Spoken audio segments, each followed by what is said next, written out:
أعوذ بالله من الشيطان الرجيم بسم الله الرحمن الرحيم الحمد لله رب العالمين الرحمن الرحيم مالك يوم الدين إياك نعبد وإياك نستعين اهدنا الصراط المستقيم صراط الذين أنعمت عليهم غير المغضوب عليهم ولا الضالين آمين لإيلاف قريش إيلافهم رحلة الشتاء والصيف فليعبدوا رب هذا البلد الذي أطعمهم من جوع وآمنهم من خوف قل هو الله أحد الله الصمد لم يلد ولم يولد ولم يكن له كفوا أحد. Blessed is the man that worketh not in the counsel of the heathen, nor sitteth in the seat that is scornful, but his delight is in the law of the Lord, and in this law does he hideth it sunrise and sundown. Him a go day like a tree planted by the rivers of water, that bringeth fat fruit in his season. Him leaf never a go wither, and whatsoever him doeth shall prosper. Yea! The heathen them now, they saw them there like a chaff which the wind driveth away. Therefore the heathen them never go turn upon judgment that is seen among them in the congregation of the righteous. For the Lord God Jah loveth the way of the righteous and the way of the sin among them. Always and always I would perish. We give thanks and praises unto that name that is greater than every other name. And with the mention of that name, every knee must bow. Aw mawu sogbolisa. Aw mawu sogbolisa. Aw mawu sogbolisa. Adamu wato. Asikle afo. Aw mawu sogbolisa. Adamu wato. Ewo asikle afo. This is the Black Pot, aka Kukushonemo, where we speak truth to power. And my name, Blakk RASTA. Now, in every traditional African home, there is a black pot. If you don't have one in your vicinity, in your locality, in your home, it means that you are not a complete African home. Now, the black pot is so significant because it is responsible for our nutrition. It is responsible for the togetherness. Now, each time this black pot rests on the fire and ingredients start coming in, we know that food time is very near. Now, the ingredients are of different tastes, sizes, and even colors, smells, and aromas. Yet they put away all the differences, come together in the black pot to be subjected to a certain amount of heating to produce one homogeneous product known as food. And this food is for us. It is not for the benefit of the black pot, neither is it for the benefit of the ingredients. That is how selfless the ingredients are. Now, when you look at the continent of Africa, we have the same thing. The black pot represents the continent of Africa. The ingredients in the black pot represent us as a people. We have to be selfless. Come together, put away all our differences so that we will be subjected to some amount of sacrifice to produce one homogeneous product known as development. Let's plant trees and not be too selfish to only plant tomatoes. We must plant trees, knowing very well that we will not live long enough to enjoy the shade of these trees. But the next generation would enjoy that. Let's be generational thinkers. Most of the time we want to plant tomatoes that we can harvest and eat and die and go. Not thinking about trees because we know we will not live long enough to enjoy the shade of these trees. My brother, my sister, this is a generational thinking show. It's a Pan-Africanist show. It is the Black Pot, aka Kukushunemo, where we speak truth to power. In this segment, we normally would not criticize. But if we must criticize, we will do that on one condition: to build, not to destroy. That is why we say we are in the service of God and country. This is the Black Pot, aka Kukushunemo. It's the biggest Pan-African show on TV. and rolling live on Pan-African TV, rolling live on Loud Silence TV, rolling live on Ghana Web TV, rolling live on Blakk Empire TV. Our numbers are on the screen. Pick up our numbers and do business with us. Give us a simple WhatsApp call, a WhatsApp message. Tell us what business you are into and how we can come together and advertise your business. The more energy you give us, that financial energy will help us do more. Because in these times, it's all about the mindset of the people. That's why every time I am asked, Blakk Rasta, if you ever become president of Ghana, what would you do? And I keep telling them, number one, I will never become president because I know my destiny already. I know my purpose on earth. But if I ever did, I will rewire the thinking, the minds of our people. It's all about the mindset. It's not about the roads and hospitals and, of course, the schools. It is about the mindset. If the mindset is right, people will come out as individuals and build schools and roads and hospitals. But once the mindset is wrong, they will even destroy what the government puts in place. How many people agree with me? That is why our own people are not patriotic, because the mindset is wrong. We need to rewire the thinking of our people and learn some things and learn new things that will send us into development. This is the Blakk Pot, aka Kukushonamo, where we speak truth to power. And by the power of satellite, we are seen all over the continent of Africa and beyond. That is why your business will do good on this show. And to all our numerous viewers, we want to say we love you and appreciate you. This is the pot, not just any pot, but the pot that is black. This is the man, not just any man, the man who is black and Rasta. This is me, myself, and I. Now, the very first thing I want to look at today rolls on your screens. And what does it say? It says what? Watch it. It says Ghana still gets huge support for anti-gay churches. Now, there's one man who has become the face of anti-gay issues right here in Ghana. And his name is Sam George. They call him Jata, a.k.a. Lion. And he's the MP for Ningo Pram Pram. That's him, Sam George. He has been giving interviews to so many media houses around the world, defending his position that, yes, homosexuality is so alien to the culture of Ghana and beyond. But CNN has also found out about something that might interest you. Come, let's look at that. Come on. Watch this. What does it say? Exclusive millions in Western aid flowed to churches in Ghana despite years of campaigning against LGBTQI plus rights. Roll the guns. What does it say? Let's read the story together.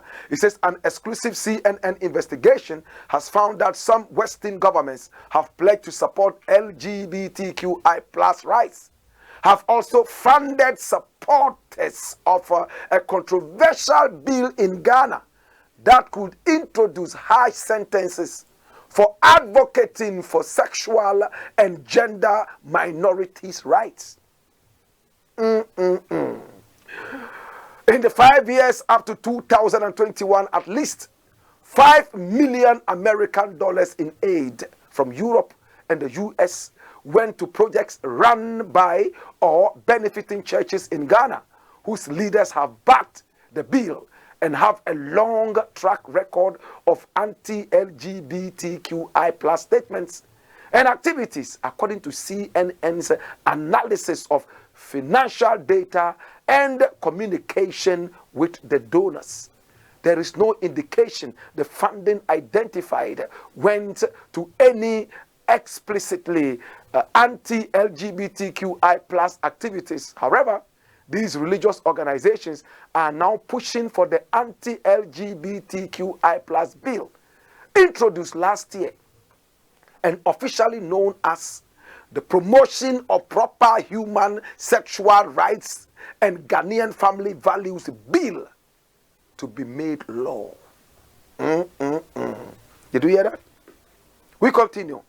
In one instance, CNN's analysis revealed that more than 140,000 US dollars of UK and US taxpayers' money in 2018 to 2020 went to the Christian Council of Ghana, CCG.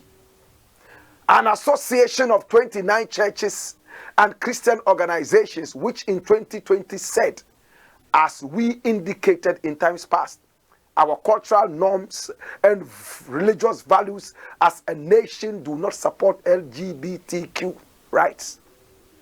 During the same period, the UK became co-chair of the International Equal Rights Coalition to protect the rights of lesbian, gay, bisexual, transgender, and intersex people and promote inclusive development worldwide. CNN's analysis also found that some other members of the Equal Rights Coalition, the US, Germany, and Italy, have funded projects by or for churches in Ghana that have similarly opposed LGBTQI plus rights before, during, and after they benefited from aid money. Human rights advocates called Western donors funding practices exposed by CNN surprising and inconsistent.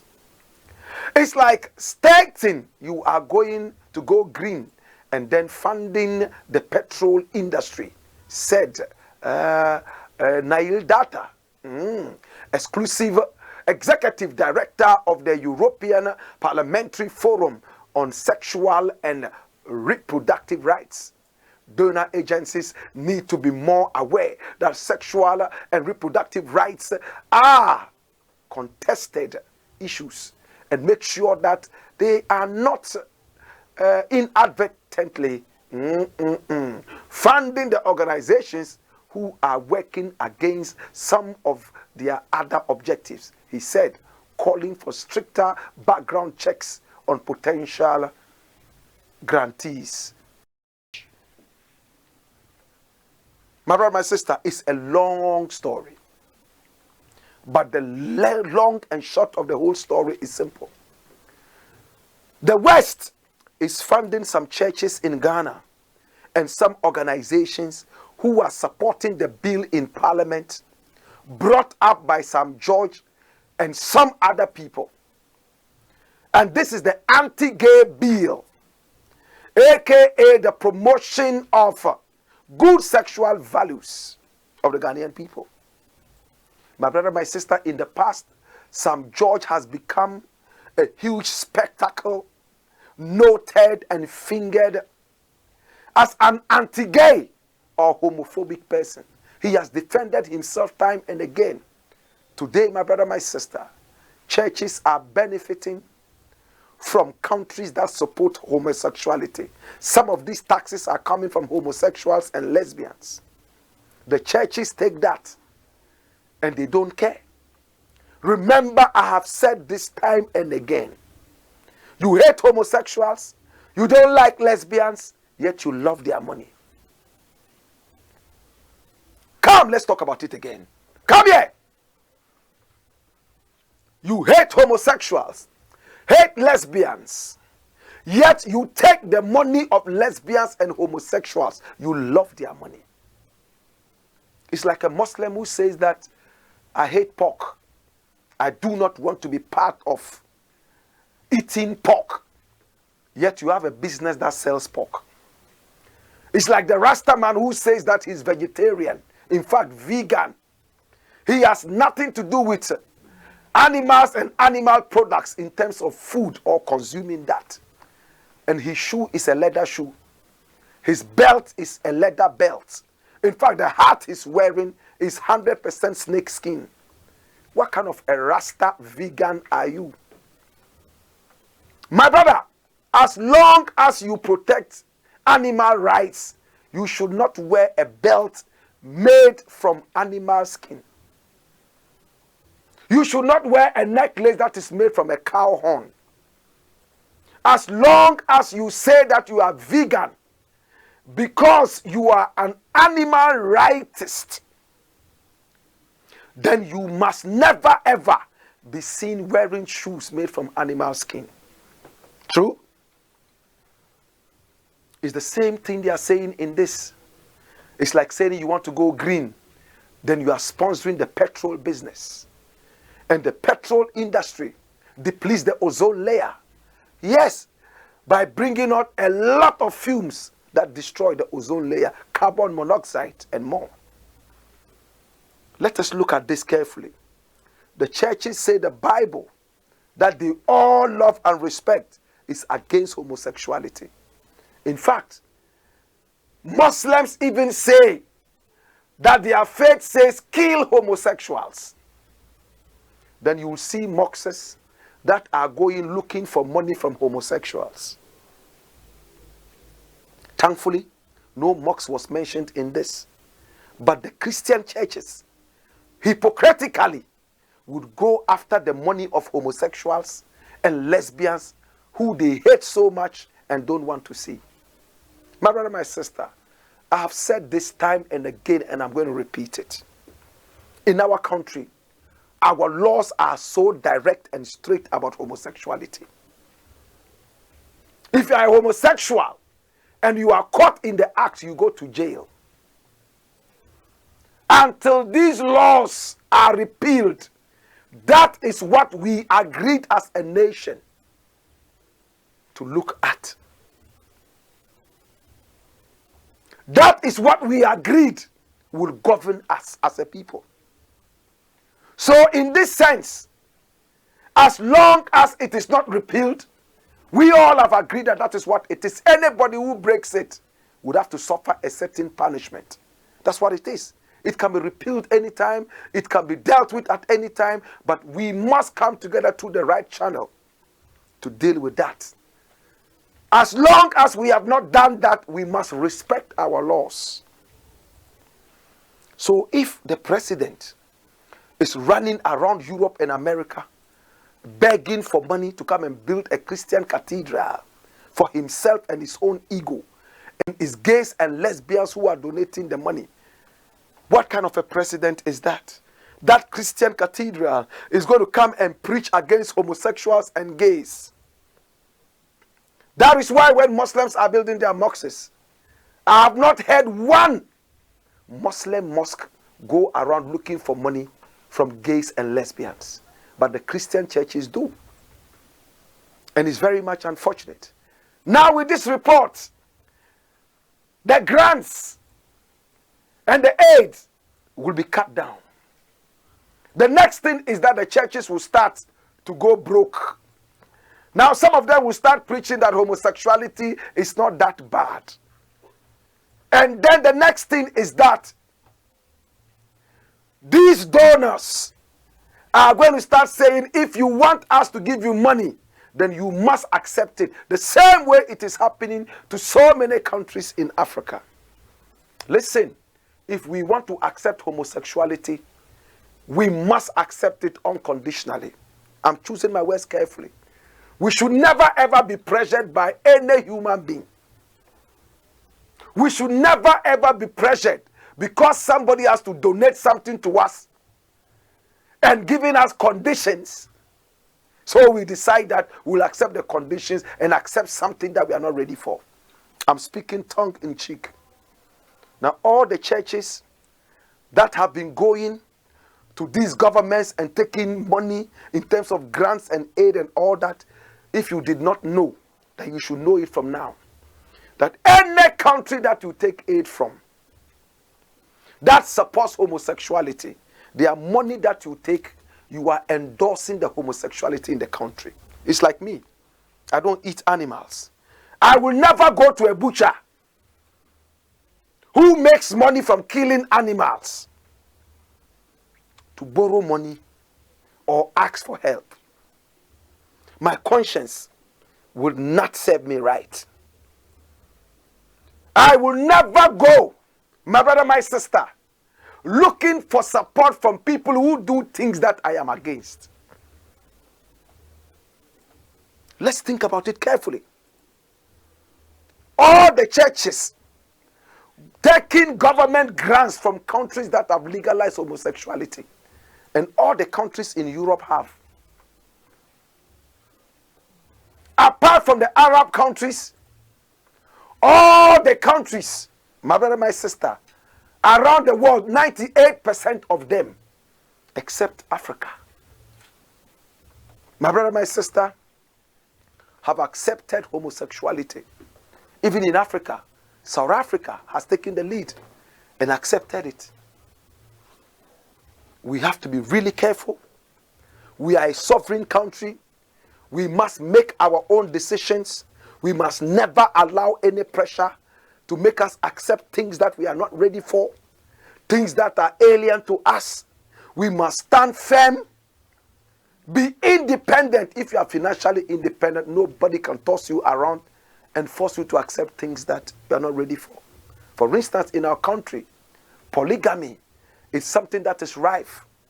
It's something that people do. It's accepted in our constitution and all that. In America, it's not. In England, it's not. Nobody from Ghana has gone to pressure anybody in America or England to accept polygamy. You know why?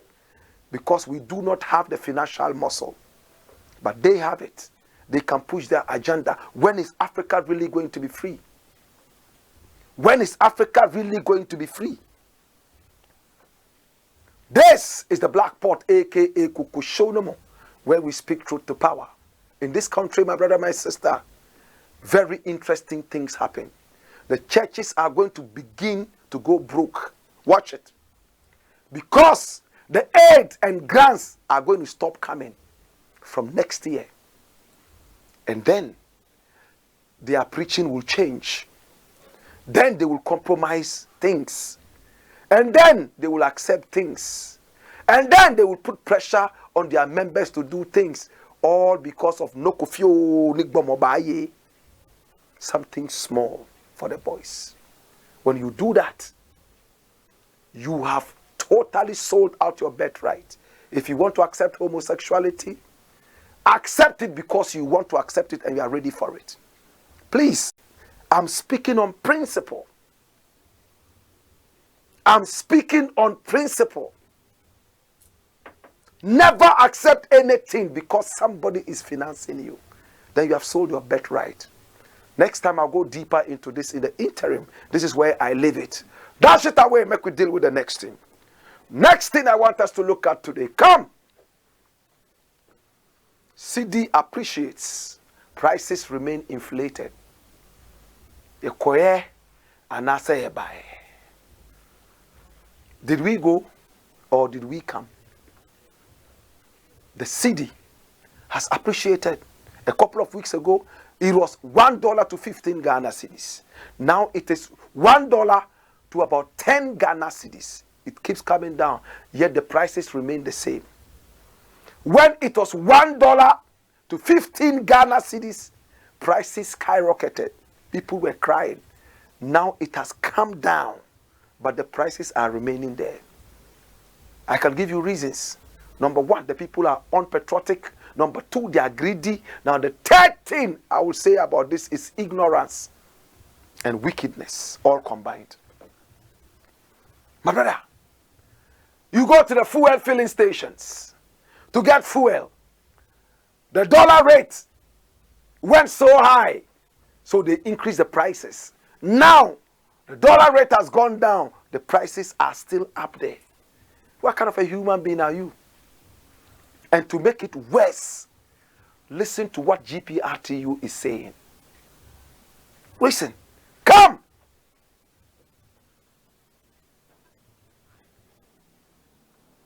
We will only reduce first if fuel prices drop to 10 Ghana cedis per liter. And that is GPRTU. The Ghana Private Road Transport Union of the Trades Union Congress, GPRTU, has indicated that the recent reduction in fuel prices is not significant enough to warrant a reduction in transport fares at the moment. The Director of Industrial Relations of the GPRTU, Alhaji Abbas Imoru, who revealed this, argued that they, transport operators, did not increase fares immediately. The prices of fuel were increased incessantly until a time the increment of fuel became significant. First of all, we have to apologize to the general public for something we should have brought to the public domain but did not. When we realized that our business was declining, we took it upon ourselves and researched into it to find out what is wrong. And it was then that we found out that from May 2020 to November 2022, fuel prices have gone up by 473%, whilst upward adjustment in transport fares has been done only 67%. Imoro Abbas said in an interview on 3FM, my own 3FM. He further explained that from January to November 2022 alone, fuel prices have gone up by 243%. Hence, it is not true that the transport operators increase fares anytime there is an increase in fuel prices. Passengers think when they increase the fuel, we increase fares. It's not true. We normally don't regularly increase transport fares whenever fuel prices go up. And that was the mistake we made. And that was why we said we first had to render an apology to the general public.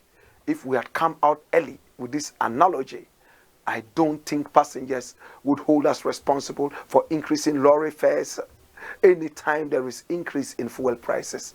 Abbas Imoro stated. Dash. This Abbas Imoro, Elijah Abbas Imoro. And that's what he has to say. Look, listen, my brother.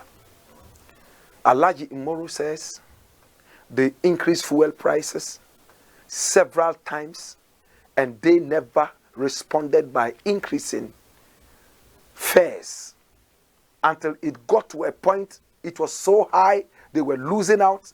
They had to then increase. He failed to tell us by what percentage they increased. At the end of it all, they increased prices. Now prices are supposed to come down because the dollar rate has come down. But no, Elijah Abbas says no. We are not reducing prices because at the time that we should have increased, we didn't. So we are making up for the loss. And again, we would only increase if fuel prices reduce to a certain point. Elijah Abbas, with all respect, listen, we understand the analogy. But let me ask you one question. When the increment came, why did you decide not to increase? Because you had the people that you were serving at heart, right? You loved the people. You didn't want them to feel the pain that much. You hoped that prices will come down. But prices kept going up. The dollar rate deteriorated even more until it came to a point that you couldn't do anything about it, and then you decided to go up. But now that is coming back. Why is the same love not coming back? You love the people. When the prices were being increased, you still maintain that. Now that prices are coming down, we expect that you will show the same patriotism and love.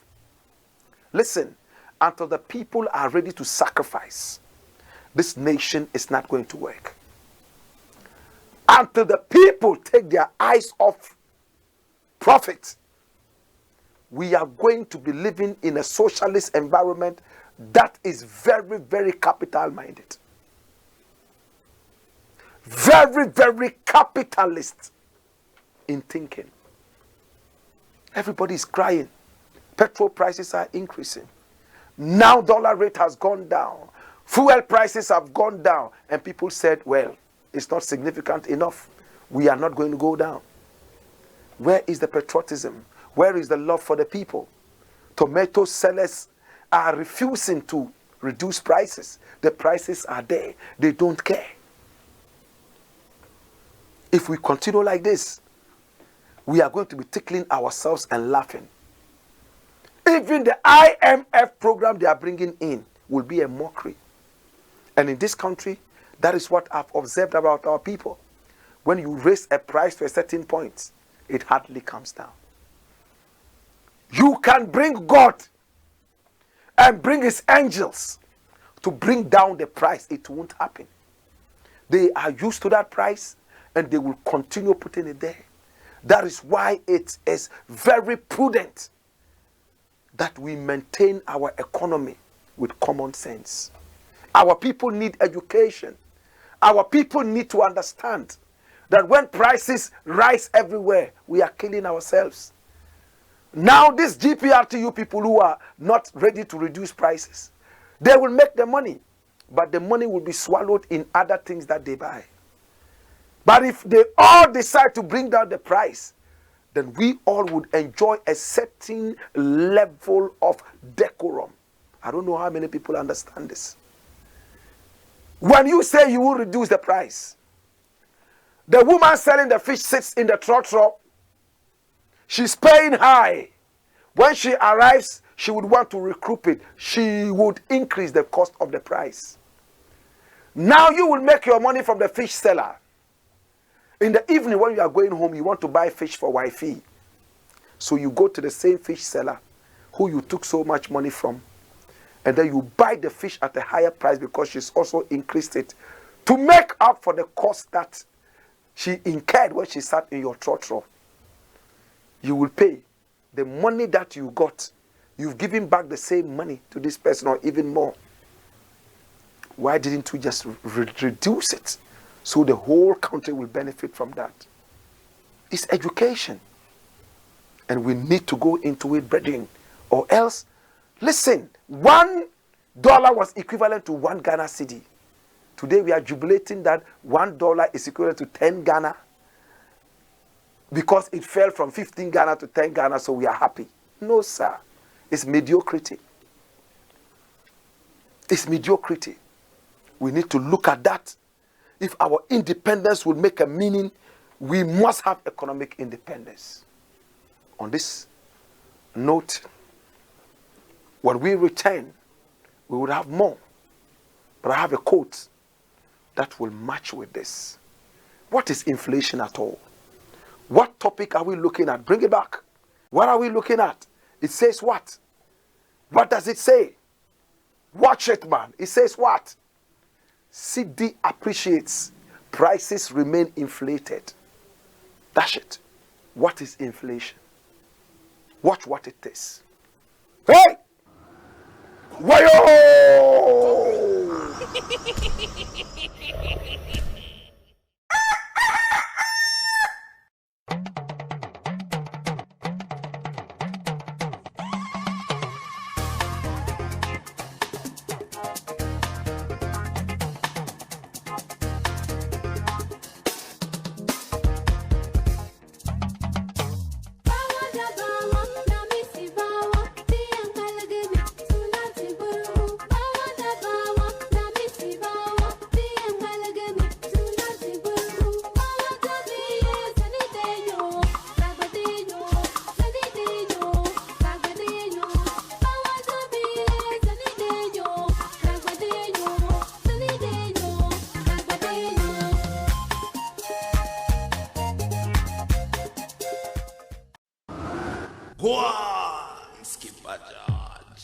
Blackpot, Coco show. We don't do politics. What we do is called patriotism, rewiring the thinking of our people. This is the Black Pot, aka Kukushonamo, where we speak truth to power. My brother, my sister, today we're going deep. Did you see that quote? Did you see that quote? The quote today, my brother, my sister, I will need all of us to open our eyes and watch it properly. What does it say? It says the panacea. My brother, my sister, after the panacea is going into what people go through, my brother, my sister. When this panacea of a mismanaged economy breaks down. Watch the quotes. The first panacea for a mismanaged nation is inflation of the currency. Like what we are experiencing now. From inflation, it goes to war. And both bring a temporary prosperity. Both bring a permanent ruin. But they benefit political and economic opportunists. This is deep. Let's think about it. If the inflation continues like this, what is coming next? War. Whilst we are busily killing each other, dirty politicians and economic opportunists are happy. You know what that means? People from different countries will now come in and take advantage of our war. When there's inflation, the World Bank and the IMF are happy because they come in finally to come and try and address the situation, and they make money out of us. Nothing is for free. When there's confusion in your land, you give people the opportunity to come in and scavenge on your natural resources and others. That's what this is saying. Come, let's look at the third thing. What do we have to say today? Watch it.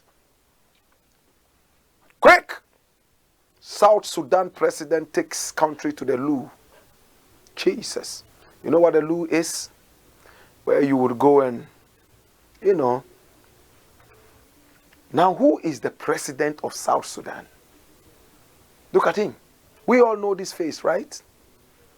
He's called President Kiir. That's his name. President Kiir. Anytime I see him, I see a farmer. He looks like a farmer to me. He doesn't look like a president. Much as he's dressed, the same way other people would dress and look like presidents, he normally looks to me like a farmer. I don't know why. He doesn't look like a politician, but he is. This man here, my brother, my sister, is 71 years old. The first president of South Sudan. He's been in power from when the country gained independence from Sudan in 2011. He's been there for 11 years. This man was a freedom fighter who fought in the jungles with his other counterpart, Garang. We all remember him, right? John Garang. Fought to liberate their country, to break away from the rest of Sudan. From that time, he has been in power for 11 years. But his health has failed him for some time now. But the man would not go, just like every other African president. Once they come in, they look at the struggle that brought them in, and they don't want any other person to take over from them on the silver platter. You two must fight and shoot and kill. The ballot box is a mockery. This man has contributed a lot to his country in terms of fighting to liberate them, and so on and so forth. He's been engaged in jungle warfare. Unfortunately, he's ill. He's not the same Kiir that we knew some 20 years back. Everybody will go through that.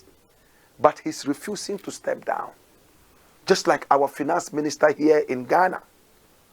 Just like some other presidents. Buhari and the rest. They are not ready to go even though they are sick. They want to be there until they die. Look at the headline. And this is from the Kenyan Daily Post. Embarrassing moment as South Sudan's president, Salva Kiir, urinates on himself on live TV whilst commissioning a road. You can see him standing there and he's wearing a face mask, and he doesn't look like that person there. Bring back his image. You see this man? He traveled to America and met with the president of America. And the president of America gave him the hat that he's wearing. When he put it on his head, he liked it. He said, "Mr. President, this is beautiful. I like it." And he went out on the streets of America and bought 5,000 more of these hats. All of the same color. One gift. He loved it. He bought 5,000 more immediately and put on a ship to be brought to South Sudan so that he would wear it. This hat was a gift to him from the American president. That's what he did. He liked it. I would prefer a president who will buy hearts to a president who will steal the nation's money and buy other things. Or steal the money and put that out there in Swiss bank accounts and so on and so forth. That's when he got that heart. That was when he got it. He went out and bought 5,000 more. On the same day, I don't know how many more times he went out to buy and how many of these hearts he has. It's better to love hearts than to love ill-gotten wealth. But this president is old now. He won't leave. Look at the story. Embarrassing moment as South Sudan's president Salva Kiir urinates on himself on live TV whilst commissioning a road. What does the story say? Roll it. Wednesday, December 14, 2022, South Sudan's President Salva Kiir Mayardit has gone viral after he was captured on camera urinating on himself during an official function. The head of state was commissioning a road during an event broadcast live on TV when the unfortunate incident happened. Salva Kiir Mayardit is now 71 years old and is believed to be suffering from a urinary tract condition which is quite common in older men. The trending video has since received mixed reactions from netizens, with many social media users sharing contrasting opinions. Who are they going to blame? Some are blaming the cameraman for disgracing the president, whilst others insist he did the right thing by exposing how Kiir is not medically fit to rule the country. My brother, my sister, this is the video. Look at the president. You can see he's so sickly, standing with his walking stick. Look down there. Look. He's watching. He sees that the whole place is wet, whilst the anthem is being rolled, and his soldiers are looking at him saying, "Oh, Mr. President, what is this? My God." But that's not the first time they are seeing him urinating like that. The president of Algeria was also urinating like a baby. The president of Cameroon, Biya, wets himself night and day. My brother, my sister, Mugabe, no matter how old he was, he never did this in public. Mugabe was 90 plus. He never did this. You are 71. It's happening to you. It could happen to anybody. Why is it that African presidents refuse to step back when they are so ill? Here in Ghana, we have a sick finance minister who is a supporter of phobia. Never say die until the bones are rotten. It's sad. Rock of Ages. They prefer stealing from the people with their age to go home to their young, unemployed children to give them peanuts and insult them that they should go and find jobs. They are so useless. Yet, if you don't retire, how would they find jobs? President Kiir, you've done a lot for your country. You would be remembered as a strong man who fought to liberate your nation. Don't spoil it with the last minute urination. The next thing we'll see is the heavier one from the back. And not many can withstand the stench. Your bodyguard at the back might just faint. Because some people, we wish you all the best and we hope that you will get well. But please, consider retirement. Hey! Wayo!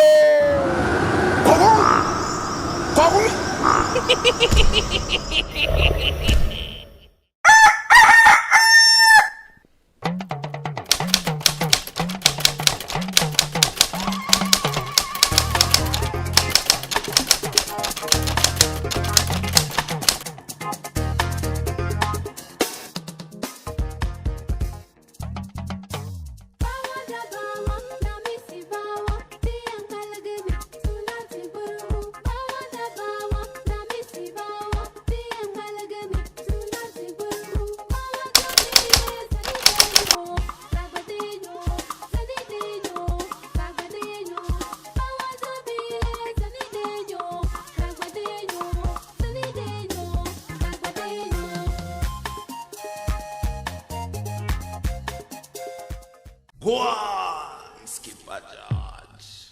Blackpot. Coco show.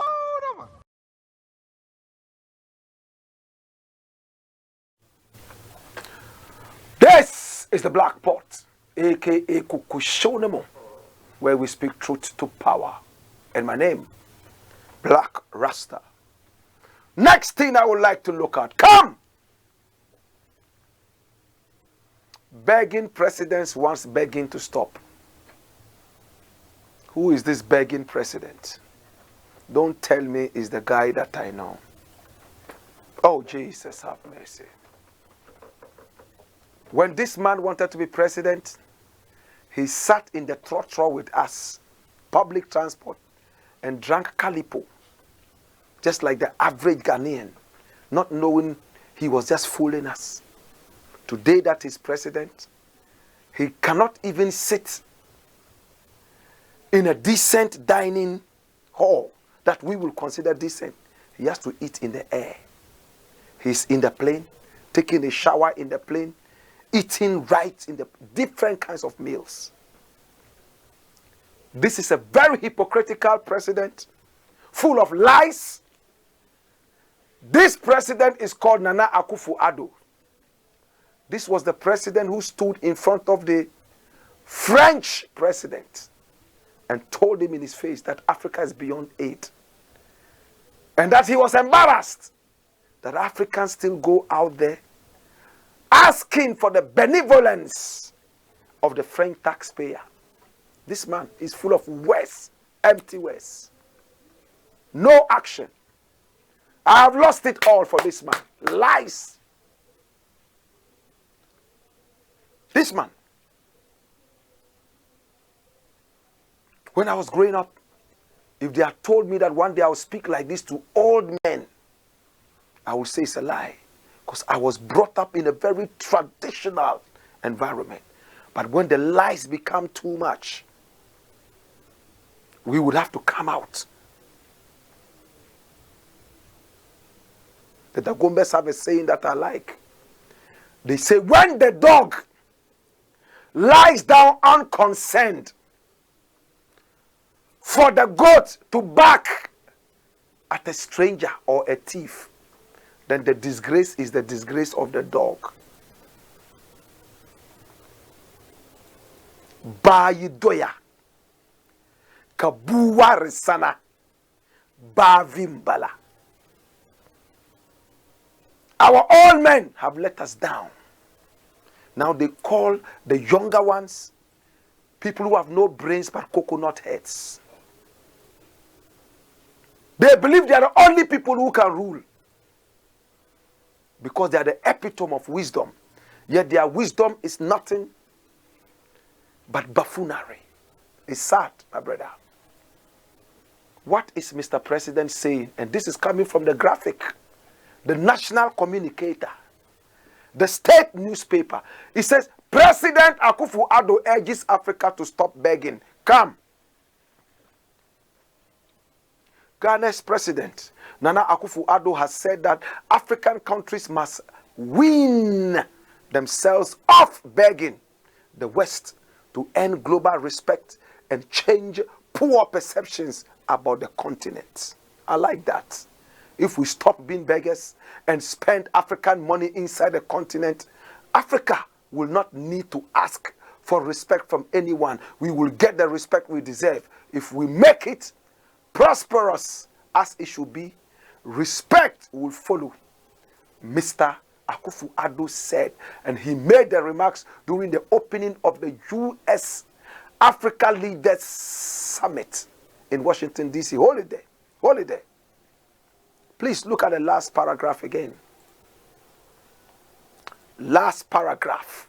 He said, he made the remarks during the opening of the U.S. Africa Leaders Summit in Washington, D.C. Did you see it? Does it ring a bell? Are you comfortable? Watch. He made the remarks during the opening of the U.S. Africa Leaders Summit in Washington, D.C. Every time African people have to meet, it has to be in the white man's land.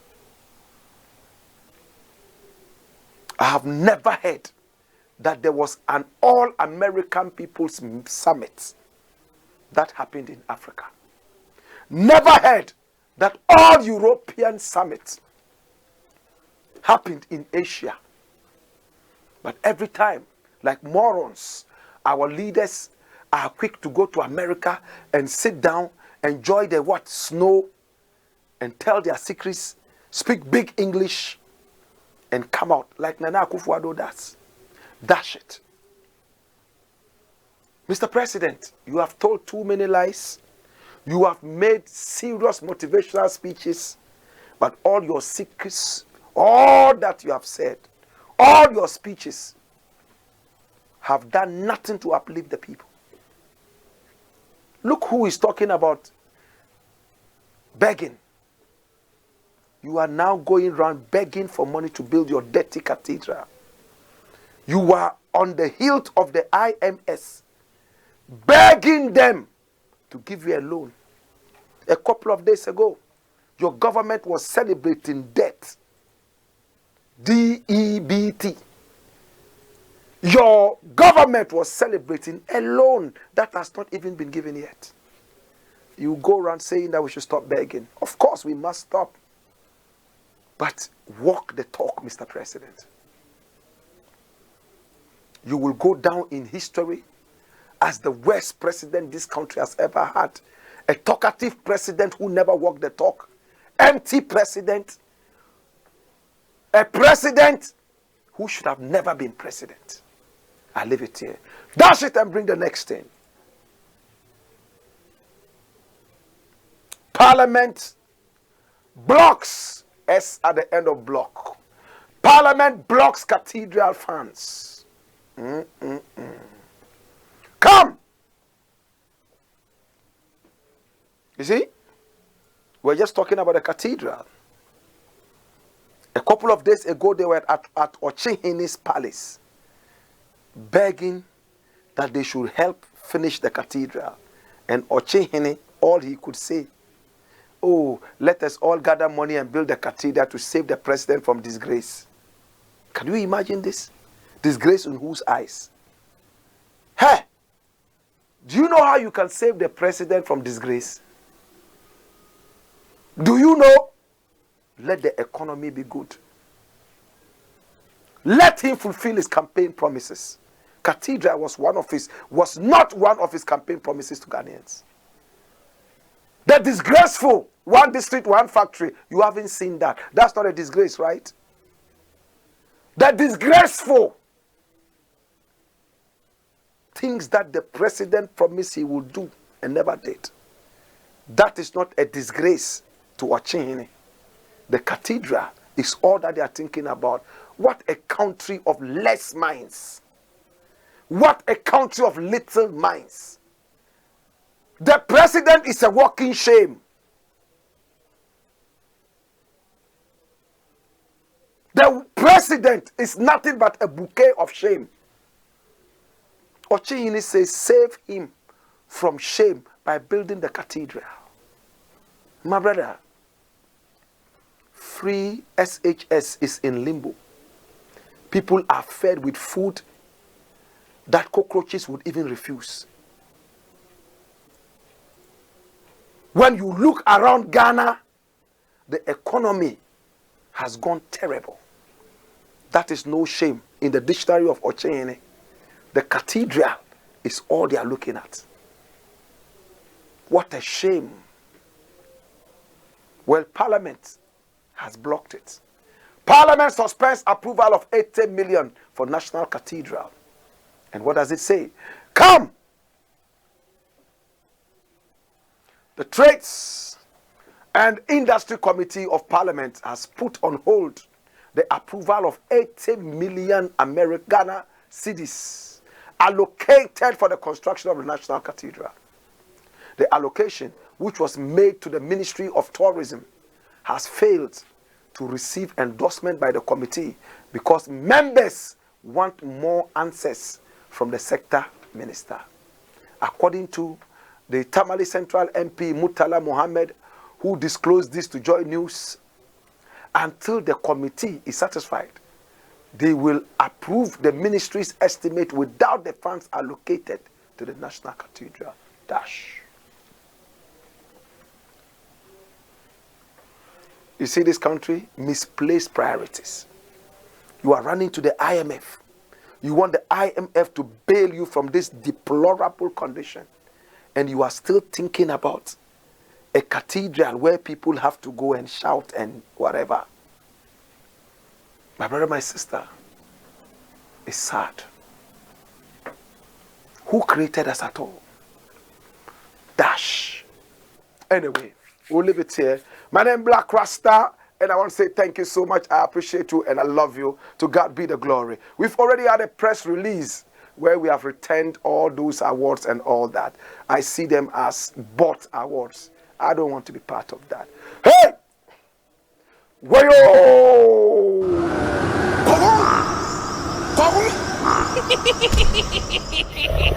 So, you know, edit the thing. I say I don't want that noise in the auditorium. You go put down for it. You have to change.